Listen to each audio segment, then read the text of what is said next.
In the Land of Darkness, the Grimm were getting their teeth kicked in, as the UNSC was not even facing any difficulty as they made advances towards Salem's base of operations.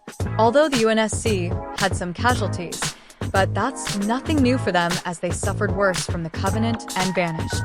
With the Spartans leading the way, it was much more easier. Spartan Red Team, Omega, and Fire Team Legacy. Alice. Jerome 2 o'clock. Jerome turned right, avoiding a feather barrage as Alice tore apart the flock. Spartan Team Omega was taking care of the left flank while 1337, Cal and Buck held the right as they cut a swath across the Land of Darkness. Meanwhile, Spirit of Fire. Isabel, wow, that was easy. Cutter. Too easy. It feels like they're throwing everything they have at us. It's too simple. Jaune. Cutter. Commander? Jaune. Have the forward unto dawn launch. Cutter. We just finished reconstructing her. Jaune. Yeah, that's the point. Have it launched and join the offensive. Cutter. Understood. Per Jaune's instructions, the forward unto dawn joins the war effort, but it was given a skeleton crew. Skeleton crew is the minimum number of personnel needed to operate and maintain an item such as a business, organization, or ship. Captain Cutter was curious as to Jaune's decision. Back to the assault. The Grimm was trying to outnumber the UNSC forces, but the full frontal assault was met with staunch opposition as the Marines and Spartans taught them what fighting experience was, especially when faced with overwhelming odds.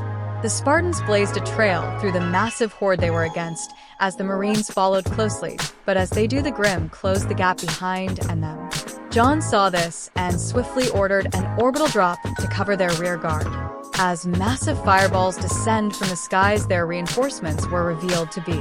The UNSC has now deployed the newly developed variations of the Hrunting/Yggdrasil battlesuits, and their newest addition,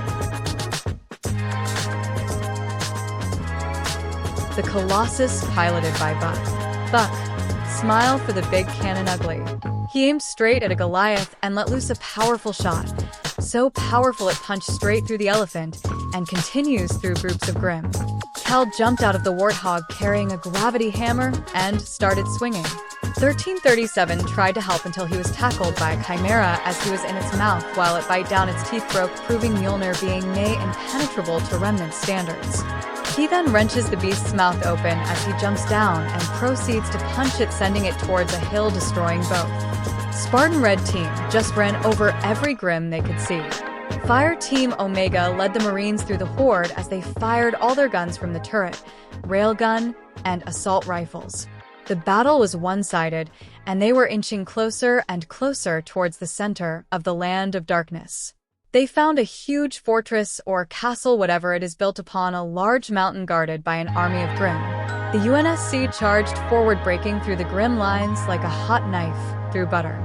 But what caused them to pause is the fact that the place is abandoned. Cal, do you guys find anything? Leon, nothing on this side. 1337, nothing here. Alice, negative. Douglas, nothing. Jerome, sir, the entire place is empty. Jaune then transferred command to Captain Cutter.